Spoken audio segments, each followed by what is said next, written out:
அம்மன் அருள் TV நேயர்களுக்கு வணக்கம். நான் உங்கள் வாழ்க வளமுடன் ஜோதிடர் ஸ்ரேஷ்ட குருமுரளி.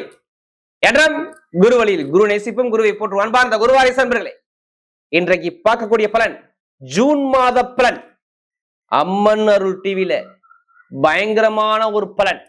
உச்சமான குருவோட சேர்ந்திருக்கிறார் சுக்கிரன். இது மிகப்பெரிய ஒரு மாற்றத்தை ஜூன் மாசத்துல நிறைய நல்ல பலன் அள்ளி கொடுத்துரும். எல்லாருமே ஜூன் மாசம் பிறந்துட்டாவே எல்லாருமே ஜாதக நோட்டை எடுத்து பார்க்கணும். ஏன்னா குரு உச்சத்துல இருக்க. இனிமேதாங்க 12 ராசிக்கும் ஒவ்வொருத்தருக்கும் ஒவ்வொரு விதம் பலனை நல்ல நல்ல பலனை பிரிச்சு பிரிச்சு கொடுப்பாரு. எப்படி நம்ம செஞ்ச புண்ணியம் நம்மளை காப்பாத்தும். இந்த குரு உச்சத்துல இருக்க நான் சொல்றேன். நிறைய பேர் உங்க ஜாதகத்தை எடுத்து கண்டிப்பா செக் பண்ணிக்கங்க. உங்க பிரபு ஜாதகத்தை செக் பண்ணிக்கிட்டு இந்த ஜூன் மாசம் என்ன செய்யணும், என்ன செய்யக்கூடாது, எதுல போகணும், எதுல போகக்கூடாது கரெக்டா பிளான் பண்ணி போங்க. கண்டிப்பா மிகப்பெரிய ஒரு வெற்றி இலக்க பார்க்கறது கண்டிப்பா இருப்பீங்க நீங்களா. அன்பார்ந்த மிதுன ராசி என்பர்களே, பொதுவாக மிதுன ராசி காலபுருஷனுடைய 3வது ராசி தான் மிதுன ராசி. எப்படி காலச்சக்கரத்தின் 3வது ராசி. நல்ல ஒரு புத்திசாலி குணம் மிதுனத்தை பொறுத்தவரை பயங்கரமா இருக்கும்.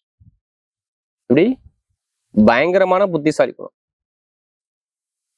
யார்கிட்ட எப்படி பேசணும், யார்கிட்ட எப்படி பழகணும், எந்த காரியத்தை எப்படி கொண்டு போகணும், நல்ல ஒரு அறிவா திங்க் பண்ணக்கூடிய ஒரே ராசி மிதுனம். மிதுனம் மிதுனம் ஒரு அறிவான ராசி. எப்படி எல்லாருமே ஒரு கோவத்தை காட்டாத ராசி, நல்ல குணத்தை எடுத்து காட்டக்கூடிய ஒரே ராசினா மிதுன ராசி மட்டும்தாங்க. இந்த ராசியில பார்த்தா எதுவுமே அவசரப்பட மாட்டாங்க. எதுவுமே ஒரு பொறுமையா நிதானிச்சு ஒரு விஷயத்த செய்வாங்க. ஒரு நிர்வாக திறமை அது அதிகமா இருக்கும். அப்படிப்பட்ட மிதுன ராசி என்பது வரக்கூடிய ஜூன் மாத பலன். நம்ம அம்மன் டிவியில நம்ம தொடர்ச்சியாக எல்லா கிரக பயிற்சி கொடுத்தோம். இதுக்கு முன்னாடி குரு பயிற்சி கொடுத்தோம். எல்லாருமே இந்த ஜூன் மாசம் ரொம்ப எதிர்பார்ப்பீங்க. ஏன்னா குரு உச்சத்துல இருக்காருல்ல. இப்ப நிறைய பேருக்கு ஏதாச்சும் ஒரு வாழ்க்கையில ஏதாச்சும் ஒரு வெற்றி நடக்கும். அப்ப நீங்க என்ன பண்ணணும் தெரியுமா, உங்க ஜாதகத்தை தசாபதியை நீங்க பார்க்கணும். எல்லாருமே மேக்சிமம் இது குரு உச்சமான எல்லாமே ஜாதகம் பார்க்காத ஆளே இருக்க மாட்டாங்க. கண்டிப்பா நம்மளுடைய ஜாதகத்தை எடுத்து நம்ம செக் பண்ணிக்கணும். பக்கத்துல உள்ள ஜோதிடரை கண்டிப்பா போய் பார்த்துக்கணும். ஜாதகத்தை பார்த்துக்கிட்டு தசாபதியை பார்த்துக்கிட்டு நீங்க பலன் எடுத்தீங்கன்னா கரெக்டா உங்களுக்கு பதிவு கண்டிப்பா சூப்பரா இருக்கும். ஏன்னா லக்னம் என்பது உயிருங்க. இது உங்க விதி ஜாதகம் இருக்கு பாத்தீங்களா, பிறந்த தேதி பிறந்த நேரம் தான் உங்களுடைய வாழ்க்கையை தீர்மானம் பண்ணுது. ஒண்ணு இல்ல, நம்ம உடம்புல 9 கிரக நவகிரக கொள்கை இயங்குது. அது யோகமான கிரகம் தான் யோகமான பலன் கொடுக்குது. பலவீனம் பலவீனத்தை கொடுக்குது. சில பேர் சொல்றீங்க நான் வருஷம் ஃபுல்லா கஷ்டப்பட்டுட்டே இருக்கேன், என்னதான் என் வாழ்க்கை இப்படிதான் இருக்கும்னு சொல்றீங்களா, அவங்க கடி சொல்றேன். அப்ப என்ன கர்மான்னு கண்டுபிடிங்க, பரிகாரத்தை பண்ணுங்க. நிறைய வழிமுறைகள் நிறைய இருக்கு.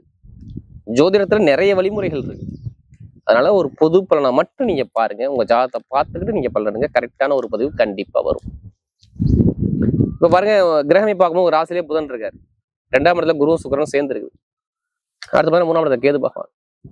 அடுத்து ஸ்ட்ரெயிட்டா 9ஆம் இடத்துல ராகு பகவான். அடுத்து பார்த்தா 10ஆம் இடத்துல சனி பகவான் இருக்காரு. அடுத்து பாருங்க 11ஆம் இடத்துல செவ்வாய் பகவான். 12ஆம் இடத்துல சூரிய பகவான். நான் சொன்ன 3 கிரக பேச்சு இந்த மாசத்துல வருது. நம்பர் 1 சுக்கிர பகவான் வந்து எப்படி பார்த்தா கரெக்டா உங்களுக்கு ஜூன் மாசம் 8ஆம் தேதிக்கு அப்புறம் 2ஆம் இடத்துக்கு வருமானத்துக்கு போயிடுவார். உங்க ராசி மண்டல சுக்கிரன் வந்தாங்க வருமானத்துக்கு போய் உட்காந்துருவார். அடுத்து பாத்தீங்கன்னா ஸ்ட்ரெயிட்டா சூரிய பகவான் ஜூன் மாசம் 15ஆம் தேதிக்கு அப்புறம் உங்க ராசிக்கு வர்றாரு. இது ஒண்ணு. உங்க ராசிக்கு சூரியன் வர்றது நல்ல யோகம். அடுத்து பாத்தீங்கன்னா செவ்வாய் பகவான் 12ஆம் இடத்துக்கு அப்படியே ஷிஃப்ட் ஆகிறாரு. எப்ப? ஜூன் மாசம் 16ஆம் தேதி. இதான் கிரகத்தோடைய அமைப்பு. நல்லா தெரிஞ்சுக்கணும். உங்க ஃபர்ஸ்ட் நம்ம எப்படி இருக்கோம், நம்ம கிரகம் நல்லா இருக்கான்னு பார்த்தா உங்க ராசி அதிபதி உங்க ராசிலே இருப்பது ரொம்ப நல்லது. இதான் நான் முதல் பலனே சொல்றேன். எப்படி உங்க ராசி அதிபதி உங்க ராசிலே இருப்பது நல்லது. அதுவும் 9ஆம் வீட்டு அதிபதி சாரத்துல, அதுவும் ராகுடைய நட்சத்திரத்துல நிற்பது ரொம்ப பலம். இதான் ஃபர்ஸ்ட் எடுத்துக்கணும். இப்போ ஒன்றும் நம்ம ஒரு இடத்துக்கு போனோம்னா நம்ம இடம் நல்லா ஸ்ட்ராங்கா தான் நம்ம பேச முடியும். இப்போ சொந்த வீடுக்கும் வாடகை வீடுக்கும் வித்தியாசம் இல்லை. சொந்த வீடுனா நம்ம இஷ்டம் போல தூங்கலாம், இஷ்டம் போல எந்திரிக்கலாம். அது மாதிரிதான் இப்ப அமைப்பு இருக்கு. உங்களுக்கு கிரகம் நல்லா இருக்கு, அவ்வளவுதான். புதன் நல்லா ஸ்ட்ராங்கா உட்காந்துருக்காரு. 1. அடுத்து பாத்தீங்கன்னா குரு உச்சத்துல இருக்காரு. 2 7 10 கூடிய உச்சத்துல இருக்காரு. இந்த ஜூன் மாசம் 2ஆம் தேதி அந்த பயிற்சி வந்துருச்சு. ஏன்னா இப்ப கிரகம் இப்ப நல்லா இருக்கு. நான் இதுக்கு முன்னாடி பாருங்க 12ஆம் இடத்துல புதன் மறையும் போது நிறைய பேர் மருத்துவமனைக்கு போகாத ஆலையில நீங்க மிதுன ராசியை பொறுத்தவரை நீங்க கேட்டுக்கிட்டீங்கன்னா ஒரு அலைச்சல் நிறைய இருக்கும். இப்போ ஒண்ணும் இல்ல, மருத்துவ செலவு மட்டும் தான் வருமானா மருத்துவ செலவு மட்டும் சொல்லக்கூடாது. ரொம்ப அலைச்சல், ரொம்ப மன உளைச்சலுக்கு ஆளாயிருப்பாங்க. அது காலச்சக்கரத்தின் 2வது வீடு. இது ரிஷபம் சொன்னது 2வது வீடு. இது 12ஆவது. இந்த ராசிக்கு 12ஆவது வருதா? அப்ப காசு பணத்துல டைட்டா பிடிக்குமா? சொல்லலாமா சொல்லக்கூடாது?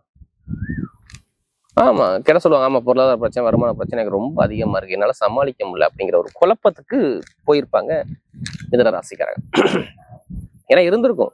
கேட்டா சொல்லுவாங்க ஆமா அப்படிப்பாங்க. வீண் அலைச்சல், வீண் விவாதம், நண்பர்கள், கூட்டாளி, மனைவி, நண்பன் எல்லாத்துலயும் ஒரு தடங்களை கொடுத்துருக்கும். படிப்பு, கல்வி, வேலை, உத்தியோகத்திலையும் நிறைய ஒரு தடங்களை, நல்ல வேலை கிடைக்காம ஒரு ஒரு குழப்பத்துக்கு ஆளாயிருப்பாங்க. நல்லா பாருங்க, தொழில், வேலை, படிப்பு இது எல்லாமே இந்த மூணையும் பிரேக் பண்ணியிருக்கும் நான் சொல்லுவேன். இப்ப பாருங்க, அந்த அதிபதி அங்க வந்துட்டார். அது இல்லாம குரு சுக்கிரன் சேர்ந்து 2ஆம் இடத்தை இணைஞ்சிருக்கு பாருங்க. உங்களுக்கு விரையாதிபதியா 2ஆம் இடத்தை போய் இணையும் போது நல்ல ஒரு மாற்றத்தை கொடுத்துருவாரு. இப்ப என்ன சொல்லலாம் தெரியுமா, உங்களுக்கு சேமிப்பு அதிகமா இருக்குன்னு சொல்லுவேன். வெளிநாடு மூலமாக வருமானம் வரும்னு சொல்லுவீங்க.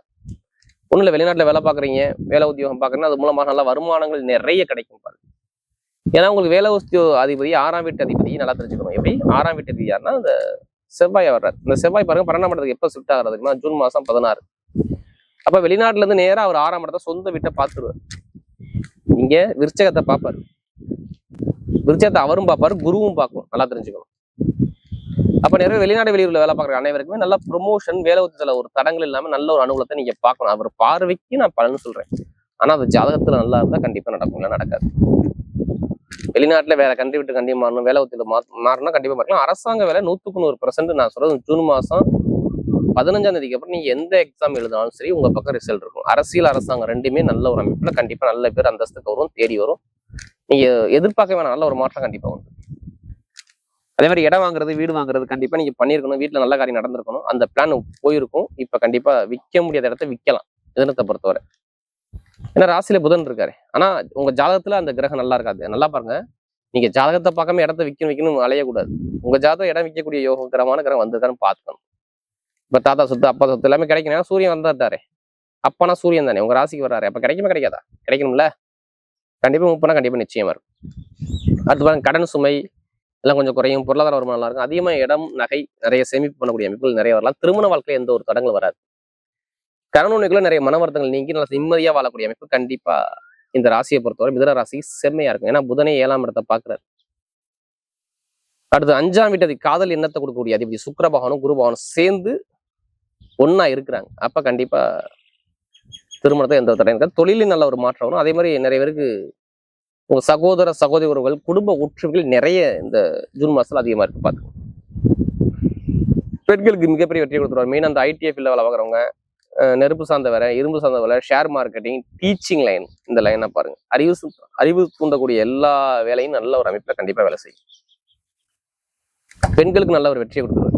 எந்த ஒரு தரங்களும் பெண்களுக்கு நல்ல ஒரு மாற்றத்தை கொடுக்குறாரு. இப்ப எடுங்க லாட்ரி யோகத்தை கண்டிப்பா எடுங்க. அதுக்காண்டி அதிலே பணத்தை போட்டு வரையா ஜாத பதம் பண்ணுங்க. நல்ல ஒரு அமைப்பு இந்த ஜூன் மாசம் நல்ல ஒரு கிரக அமைப்பு நல்லா இருப்பால் கண்டிப்பா பயங்கரமா நல்ல ஒரு மாற்றம் கண்டிப்பா இருக்கு. பாத்து இப்ப பெண்களுக்கு நல்லா வெற்றி. அதே மாதிரி நட்சத்திர பலம் பாத்தீங்கன்னா அதுல ஒரு முதல் நட்சத்திரம் என்ன வரும், மிருகசீரத்துல பிறந்தவங்க. அதே மாதிரி தைரியமான குணமும், தன்னம்பிக்கையான குணமும், திறமையான குணம் நிறைய இருக்கும். எதுவுமே எது வந்தாலும் தைரியமா பேசக்கூடிய குணம் நிறைய இருக்கும். உங்களுக்கு நிறைய வெளிநாடு, வெளியூர், இடம் மாற்றம், வேலை மாற்றம் நிறைய விஷயம் நீங்க மாறி இருப்பீங்க. வேலை வந்து நிறைய கஷ்டத்தை பார்த்துருப்பீங்க. இனிமே பார்க்க மாட்டீங்க. நிறைய பேருக்கு மருத்துவ செலவு, வரை செலவு நிறைய வந்திருக்கும். சகோதர உறவு, மருத்துவ செலவு நிறைய ஒரு குழப்பத்தை, வண்டி வாகனம், வீண் செலவு, வீண் விவாதம் நிறைய விஷயத்த பார்த்தது யாருன்னா மிருகசீரிடம் தான். நீங்க கேட்டா சொல்லுவாங்க ஆமாம்பாங்க.